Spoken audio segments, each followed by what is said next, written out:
네, 정신 못 차리고 있는 사이에 미국 증시에서는 테슬라 주가가 계속 요동을 치고 있네요. 근데 뉴스에서는 계속 일론 머스크만 보이시죠. 더치하고 이 정치적인 행보하는 것만 보이실 텐데 실제 시장에서도 굉장히 많은 일이 일어나고 있습니다. 강정수 박사 모시고 이 이야기 그리고 중국 BYD가 약진하고 있는데 이게 전기차 시장, 자율주행차 시장 어떻게 되는 건지 전망 한번 들어보도록 하겠습니다. 안녕하세요. 어서 오세요. 안녕하세요. 네. 반갑습니다. 네. 뭐 뉴스를 보니까 테슬라 사이버 트럭이 뭐 장갑차로 납품된다고 장갑차처럼 생기기는 했는데 진짜 그런 이런 것들이 이제 진짜 의미가 있는 이야기인가요? 또 다시 취소가 됐고 확정이 안 됐다고 얘기가 나왔거든요. 그래서 네네네. 뭐 그런 것들은 뭐 작은 뉴스들이 있는 네. 거죠. 사실은 가장 중요한 거는 테슬라 주가가 뭐 제가 주식 전문가는 아닙니다만 대단히 작은 뉴스들에도 요동을 칩니다. 네네네. 그러니까 여러분들이 이제 이해하셔야 될 것은 그것이 왜 요동치는가에 대한 이해가 필요한데요. 통계적으로 보면 테슬라가 상장한 이래로 테슬라가 주가가 오른 날과 떨어진 날이 거의 5대 5예요. 그래요? 그만큼 오르는 날도 있지만 떨어지는 날도 그렇죠. 반반이라는 거. 네.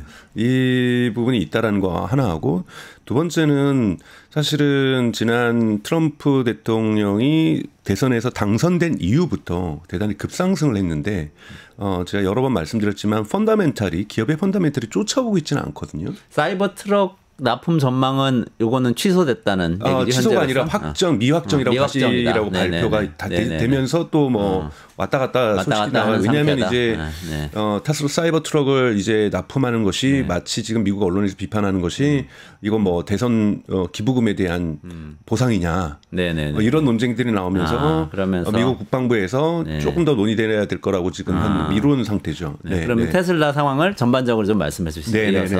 자막 좀 바꿔주시고요. 네네네. 그 테슬라가 그래서 지금 그 트럼프 랠리 이후에 계속해서 성장을 하고 주가는 올라가고 있고 또 내려가기도 하고 있는데요. 여러분들이 보셔야 될 것은 펀더멘탈이 쫓아와줘야 되잖아요. 그러니까 그만큼 기업이 성장해 줘야 되는데 지난 4분기 실적을 발표했던 1월 마지막 주에 사실 실적이 안 좋았어요.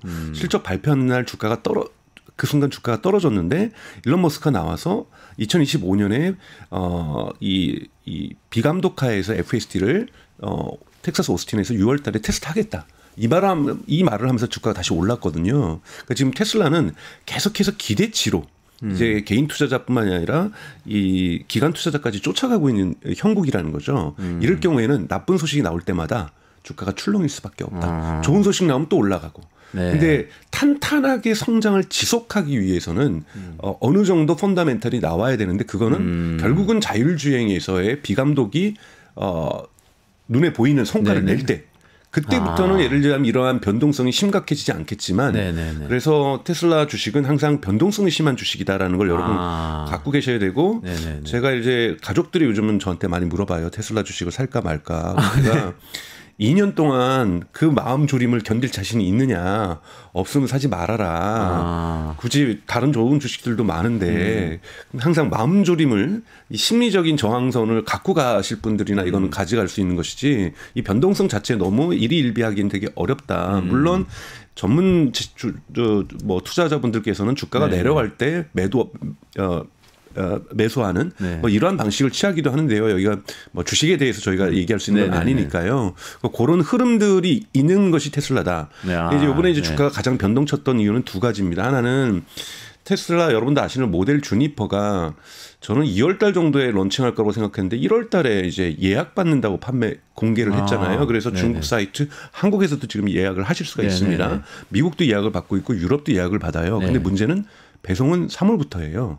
그래요? 네, 그래서 중국에서는 예약 당일날 오픈하는 당일날 하루에 5만 명이 예약을 했어요. 근데 중국에서 모델 Y를 11월에 6만 대 팔았거든요. 그러니까 5만 대 나왔다라는 예약했다는 그 소식에 또 주가가 막 올랐어요. 그런데 이번에 나온 것이 1월 달 매출 보니까 유럽에서 50%가 빠진 거예요. 테슬라 전체 매출이. 너무 크게 빠진 거잖아요. 근데 한번 생각을 해보세요. 이거 테슬라가 이제 공식 인정 안 했어요. 뭐 주니퍼가 나온다 안 나온다 모델은 어떻다 안 했는데 예약 사이트를 열었어요. 그러면 모델 Y가 어느 정도 테슬라에서 중요하냐면 2023년엔 월드 베스트 셀링 카였어요. 세계에서 가장 많이 팔린 차예요. 내연기관 다 포함해서. 모델 Y가요? 모델 Y가 2023년, 네네. 2024년에는 아직 결과가 안 나와서 네. 1인지 2인지는 잘 몰라요. 2위로 치더라도 정말 많이 팔린 차인데 1월, 2월은 안 팔린다고 봐야죠. 완전히 안 팔렸다고 봐요. 완전히 2월 달도 안 팔릴 거예요. 네. 그러니까 당연하게 다음 차가 나왔으니까. 그러니까 나왔고 예약도 받고 있으니까. 근데 이 배달은 3월이라는 거예요. 그러니까 이거 이렇게 된다라는 건 3월에는 매출이 오를 수 있어도 1, 2월에 매출이 떨어진 건 당연함에도 불구하고 매출이 떨어진다니까 또 테슬라 주가가 내려가는. 그러니까 대단히 변동성이 심하다라는 거죠. 그러면 유럽에서 테슬라의 매출이 갑자기 떨어졌다는 것을 중국에서 떨어졌다는 것을 테슬라가 갑자기 인기가 없어서 떨어졌다고 해석하기는 어렵다. 네, 그러니까 왜냐하면 가장 많이 팔리는 모델 Y가 배송이 3월부터가 되니 매출은 여러분 배송될 때 잡히거든요. 예약될 때 잡히는 것이 아니라. 그렇군요. 네, 그러다 보니까 당연히. 3월 달에는 매출이 올라갈 수 있어도 1, 2월은 2월 달도 아마 바닥을 칠 거고 그런 소식도 나오면은 주가는 떨어질 수 있다. 근데 여기에 대한 해석을 다르게 하는 사람들이 있죠. 이거는 모델 Y에 대한 예약 주문이 때문에 떨어진 것이 아니라 일론 머스크가 자꾸 영국 정치에 개입하고 독일 정치에 개입하고 이탈리아 정치에 개입하니까 반감이 형성된 거다. 극우 정당 지지하고 뭐 그러니까. 그렇죠. 그리고 미국에서도 이 공화당과 같이 이제는 본격적으로 일을 같이 하다 보니 민주당 강성 지지자들이 테슬라 차를 안 사고 있는 거다. 물론 이런 해석도 가능합니다만 여기에 대한 증거는 없는 거죠. 그러네요. 그렇죠. 하지만 경제적 요인이 저는 더 크다고 보고 있고 정치적 요인도 배제할 수 없다. 이것이 일론 머스크가 한쪽 정치편을 듬으로써 하는 일론 머스크 스스로 유발한 리스크라고 저는 보고 있거든요. 그러니까 이 리스크도 물론 절대 무시할 수는 없다. 그래서 요동치는 이유는 경제적 요인과 이 정치적 요인이 결합되어 있다고 볼 수가 있습니다. 그렇지만 말씀하신 걸 듣고 보면은 정치적 요인은 좀 불확실한 것이고 신차 예약을 받기 시작했다는 건 굉장히 확실한 요인이잖아요. 그렇죠, 그렇죠. 구매를 주저하게 만드는 확실한 요인이죠. 그렇죠. 너무나도 주저할 수밖에 없죠. 저라도 차를 사려고 하는데 예약을 받겠다는데, 그리고 이 정도 가격의 차에 한두 달 기다리는 거야. 그렇죠.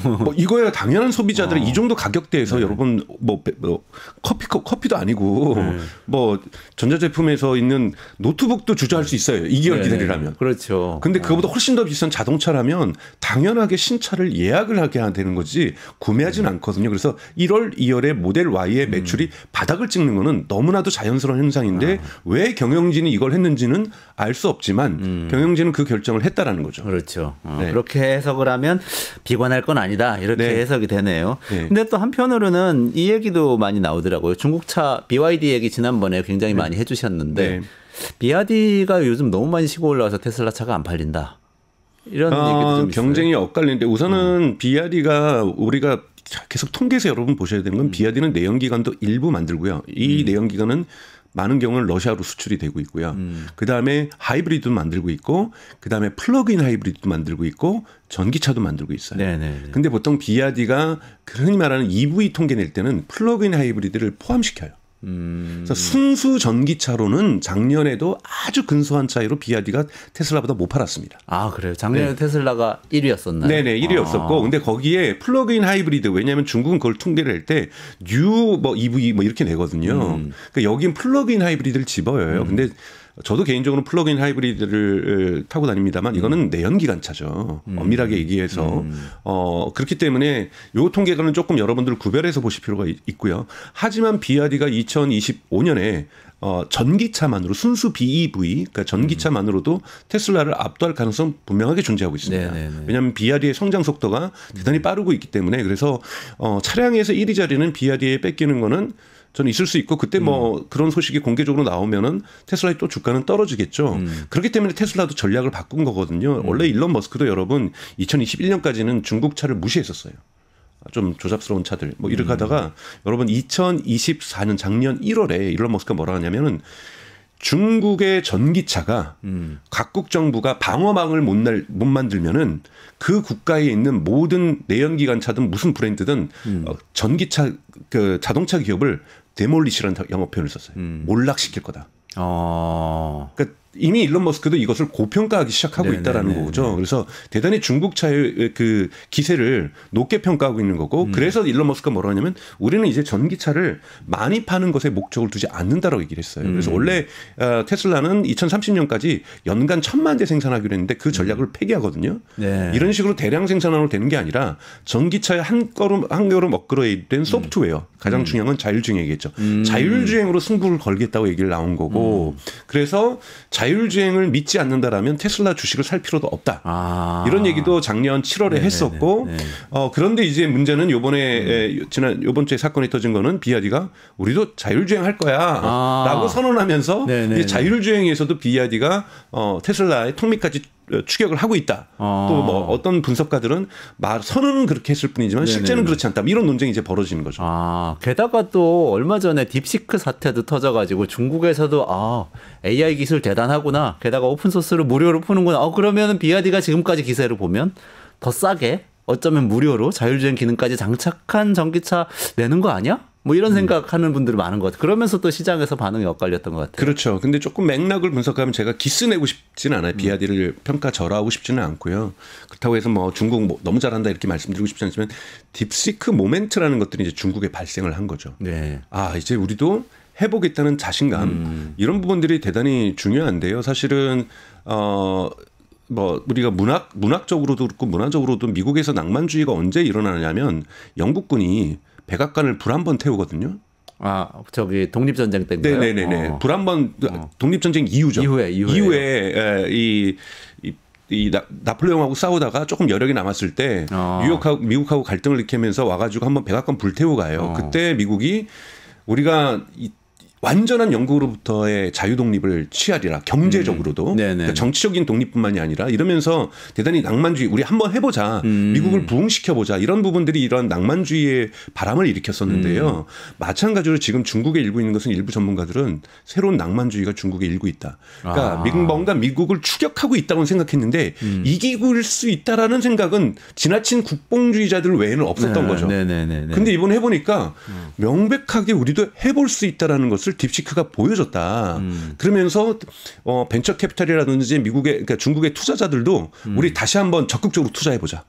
다시 한번 우리 AI 부분에서 미국을 압도해보자라는 이런 모멘트들이 생겼던 분위기고 사실 BYD가 그래서 딥시크를 적용하겠다라는 것이지 발표를 한 거죠. 그러니까 중국 할 수 있겠네 이런 분위기가 형성된 거지 이제 적용을 하면 이것이 자율주행에서 얼마나 큰 기여를 할지는 잘 모른다라는 거예요. 왜냐하면 웨이모도 즉 딥시크를 기반으로 하는 거대 언어 모델이라는 건 여러 번 트랜스포머 모델이죠. 구글이 만들었던 트랜스포머 모델을 웨이모에도 적용을 하고 있어요. 근데 아직 테슬라는 적용하지 않고 있어요. 트랜스포머 모델은 자율주행에 있어서 보완제적인 기술입니다. 트랜스포머가 여러분 뭐냐면 토큰을 쉽게 얘기해서 언어를 토큰을 했을 때 다음 넥스트 토큰을 예측하는 거잖아요. 트랜스포머가 자율주행에 들어가면 뭘 할 수 있냐면 제가 비보호 좌회전을 하고 싶어요. 저쪽에 차량이 10대가 와요. 그 10대의 속도를 계산해서 확률적으로 제가 10대를 다 기다린 다음에 비보호 좌회전을 할 것이냐. 2대를 보낸 다음에 비보호 좌회전을 할 것이냐. 6대를 보낸 다음에 비보호 좌회전을 할 것인가를 확률적으로 계산하는데 매우 유용합니다. 이거를 유용한 것이지 파란불 봤을 때 달리고 빨간불 봤을 때 뭐 멈추고 이것을 하는 것에 트랜스포머 모델이 자율주행이 주는 가치는 크게 없습니다. 다만 그런데 이런 예측 기술도 대단히 중요하죠. 저 아이가 옆에가 오른쪽에 오고 있는 아이가 오고 있는데 갑자기 얘가 튀쳐나올 확률이 얼마가 될 것인가. 이런 예측 부분에서 트랜스포머가 보완제적인 역할을 할 거라는 부분에서 생성 AI는 다음 단계를 계속 예측을 해가지고 다음 단어가 뭔지를 만들어내는 AI니까 맞습니다. 그 예측도 가능하고요. 그렇죠. 저희가 이렇게 다음 단계 여기로 뛰어올 확률이 얼마나 되냐. 그렇죠. 이런 걸 예측하는 이제 트랜스포머는 보완제 역할을 한다라는 거고 딥시크가 무료다 보니까 이걸 하겠다라는 거고 아직 그 BYD가 이거를 실현하기 위해서 풀어야 될 숙제들은 저는 그러니까 즉 테슬라가 지금 추구하고 있는 2025년에 비감독화에서 FSD까지 가기에는 시간은 좀 남아 있다. 격차는 좀 있다. 하지만 중국의 발전 속도로 볼 때는 충분히 가능성이 없는 건 아니다. 저도 그건 동의해요. 그렇기 때문에 아직까지 격차가 BYD와 테슬라에게는 분명하게 존재하고 있으나 이 격차가 2025년에 좁혀지진 않더라도 2026년에는 거의 좁혀질 가능성들도 있다. 그렇기 때문에 위협적이라는 것에는 100% 동의합니다.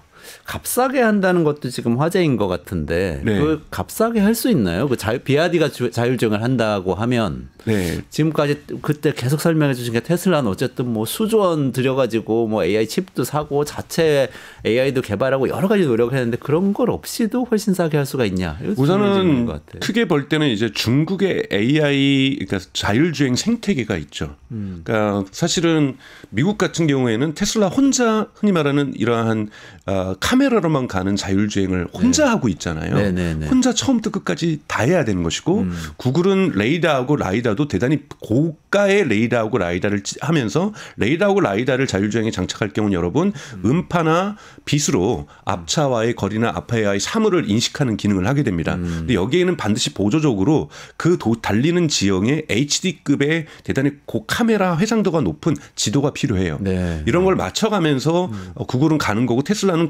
카메라만으로 가고 있는 거고요. 그렇기 때문에 다른 어프로치이기 때문에 독립된 생태계를 가지고 있는 거죠. 그런데 중국 같은 경우는 중국 정부가 밀고 있는 거잖아요. 네네. 정부가 2030년까지 어떻게든지 자율주행의 수준을 갖다가 글로벌 넘버 원으로 만들겠다고 얘기를 하면서 하웨이도 하고 있고 바이두도 하고 있고 지금 뭐 비아디도 하고 있고 샤오펑도 하고 있고 엄청나게 지금 중국의 자동차 기업들이나 테크 기업들이 서로 협력하면서 하웨이나 바이두가 왜 자율주행을 하겠어요. 우리 식으로 하면 네이버고 그러게요. 우리 식으로 하면 삼성전자인데 그러네요. 그런 회사들도 지금 자율주행에 거의 올인하고 있다라는 거죠. 그러면 방대한 생태계가 구성이 됩니다. 그럼 비아디는 사실은 지금까지는 여기에서 명함도 못 내밀고 있었어요. 그러니까 이 자율주행 기술에 있어서는. 그런데 이들 기술을 병합할 수 있는 거죠. 중국 정부가 볼 때는 비아디 지금 글로벌에서 차량 수출 많이 되는데 뭐 바이두의 기술을 여기다 결합을 시킨다든지 이런 거는 중국 정부로 볼 때는 일도 아닌 거죠. 이렇기 때문에 적극적인 협력을 받을 수 있다.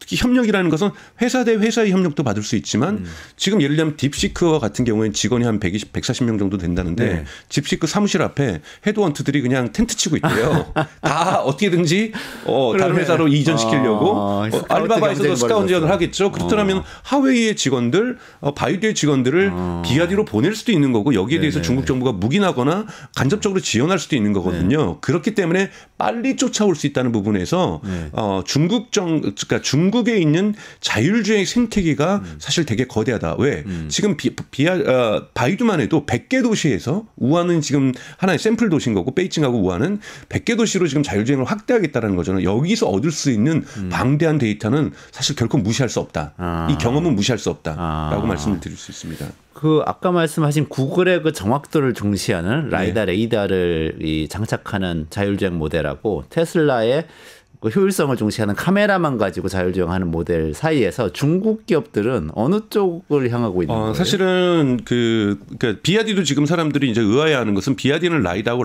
레이다를 써요. 아, 그래요? 라이다를 쓰죠. 라이다를 쓰는데 중국은 이 또 라이다도 대량 생산하다 보니까 저렴해졌어요. 아, 그래요? 라이다 그렇게 비싸지 않은 거예요? 그러니까 중국은 싼 저렴한 걸 씁니다. 물론 미국에서는 비판해요. 한국에서도 저거 정확도 떨어진다. 너무 저렴하다. 뭐 이런 얘기를 하는데 대부분 라이다를 쓰고 있고요.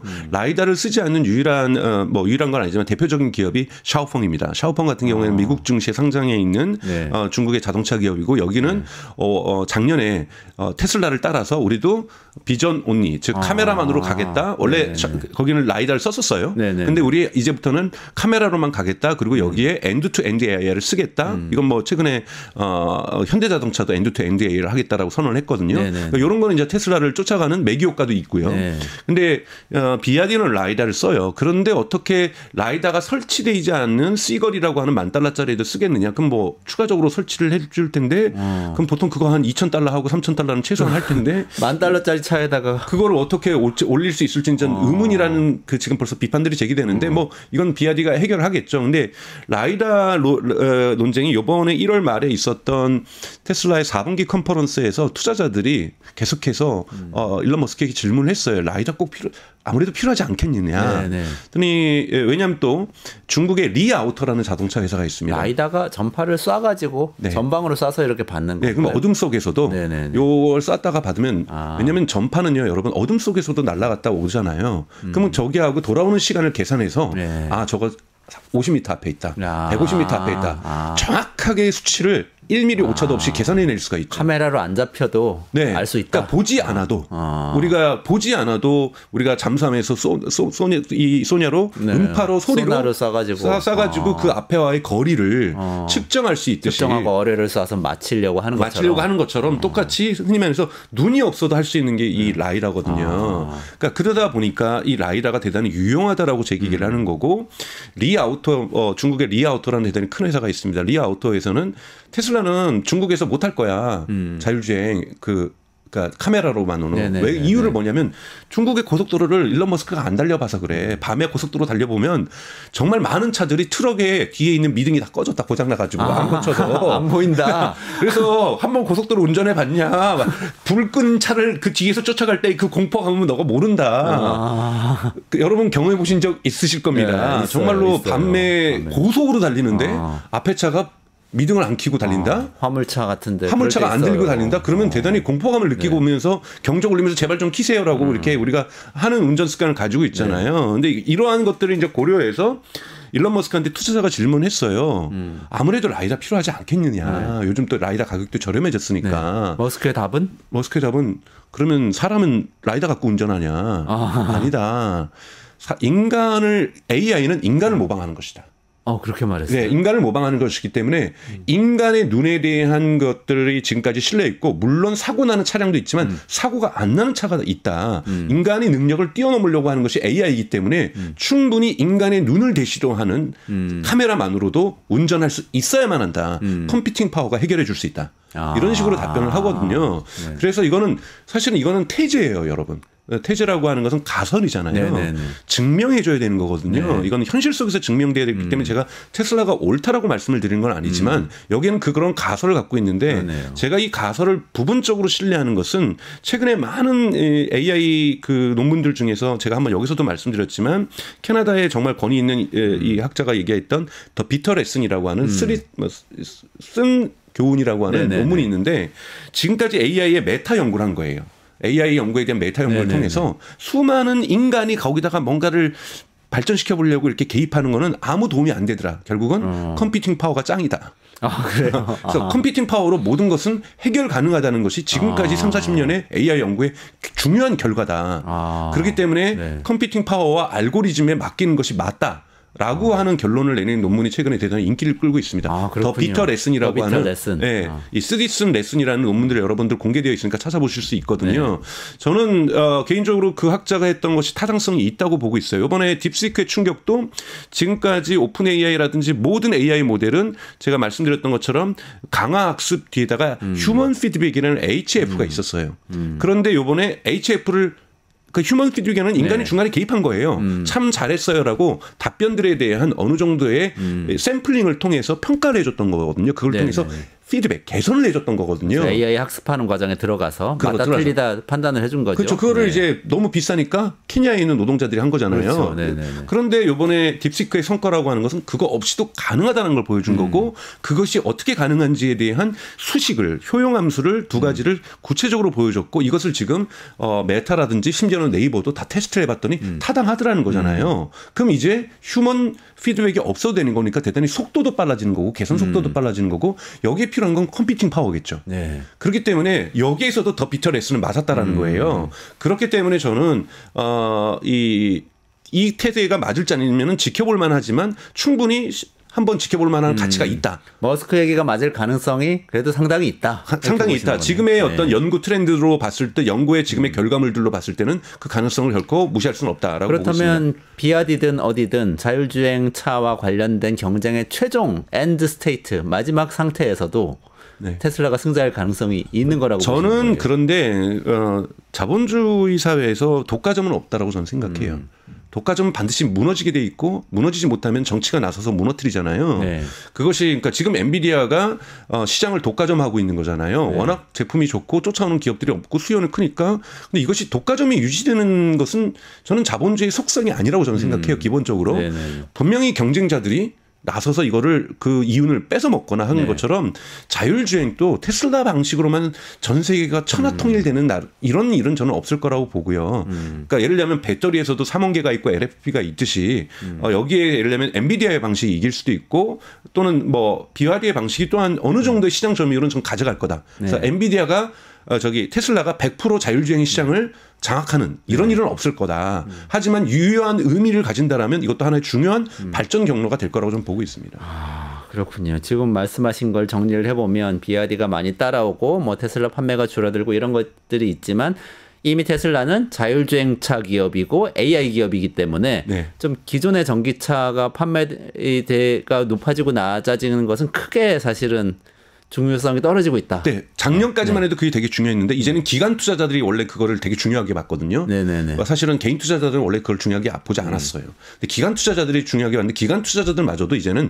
자동차 판매량이 그렇게 일희일비를 하지 않는다라는 거예요. 그렇군요. 그리고 이 자율주행차 레이스에서는 결론을 정확하게 알 수는 없지만 일단은 기술적으로 볼 때 머스크의 태제가 상당히 맞아가고 있다. 네. 아, 그거는 굉장히 중요한 코멘트네요. 저 가시기 전에 근데 이거 너무 궁금해가지고 마지막으로 요거 하나 사실 마무리할 시간인데 1, 2분만 말씀해 주시면 좋겠는데요. 오픈 AI를 일론 머스크가 인수하겠다고 얘기를 했었잖아요. 뭐 어떻게 하면 뭐 철회하겠다 뭐 얘기도 하고. 이 상황은 어떻게? 감정 싸움이죠. 원래 2015년 같이 오픈 AI를 만들었잖아요. 오픈 AI를 만들었고 사실은 인류 전체에게 이바지하고 공헌할 수 있는 AI를 즉 오픈 소스를 만들겠다라고 해서 만들었는데 안 만들고 있어서 비영리로 운영하지 않고 있어서 사실 지금 심지어는 일론 머스크가 지금 오픈 AI 소송까지 건 상태예요. 이제 감정 싸움을 하는 거고 그러다 보니까 이번에 딥시크에 의해서 오픈 AI가 상처를 받았어요. 제가 한번 말씀드렸던 것처럼 와이어드 보도에 따르면 딥시크에 있는 과학자들과 연구자들이 우리는 지금까지 영리하고 있었는데 딥시크는 비영리로 저렇게 가고 있는데 우리는 지금 뭐 하고 있냐. 지금 내부가 흔들리고 있다는 거죠. 오픈 AI에서 명분을 잃어버렸다. 네, 내부가 흔들릴 때 이때 이제 공세로 나올 거야. 너네 그렇게 상업적으로 할 거면 나랑 같이 가자. 일론 머스크가 그렇게 한 방 이제 자꾸 뒤흔드는 겁니다. 그러니까 오픈 AI를 흔드는 거 있는 거고 이렇게 흔들면 또 무슨 효과가 있냐면 여러분 거기 있는 엔지니어 과학자들이 그만두고서 그래 그냥 뭐 어차피 영리할 거 뭐 익스샷 AI로 가지 뭐. 그래서 여러분 인재 싸움이 지금 미국에서 선도하는 AI 기업들 사이에서 피 터지고 있어요. 그러니 이런 거를 흔들어 놓으면 충분히 오픈 AI에 있는 좋은 엔지니어나 과학자들을 X.AI로 가져 나올 수 있는 그러한 효과도 있을 수 있습니다. 그런 포석이 있었군요. 감사합니다. 또 배경을 알게 됐고 일론 머스크 얘기는 하자면 굉장히 긴데 다음번에 한번 정리해 주시죠. 강 박사님. 오늘은 마무리해야 될 것 같고요. 강정수 박사와 같이 여기서 인사드리고 물러가도록 하겠습니다. 고맙습니다. 고맙습니다. 유튜브 구독하고 실시간 채팅과 댓글을 남기시면 매일매일 7,000TTCO를 드립니다. 참여 방법은 통통물 어플을 다운로드하고 회원가입과 로그인을 해주세요. 마이페이지에서 나의 회원 고유 번호를 복사해주세요. 유튜브 구독 후 실시간 채팅이나 댓글창에 고유 번호를 한 번만 입력하면 준비 끝! 지금 유튜브 채팅과 댓글 쓰기 참여하고 7,000TTCO 받아가세요.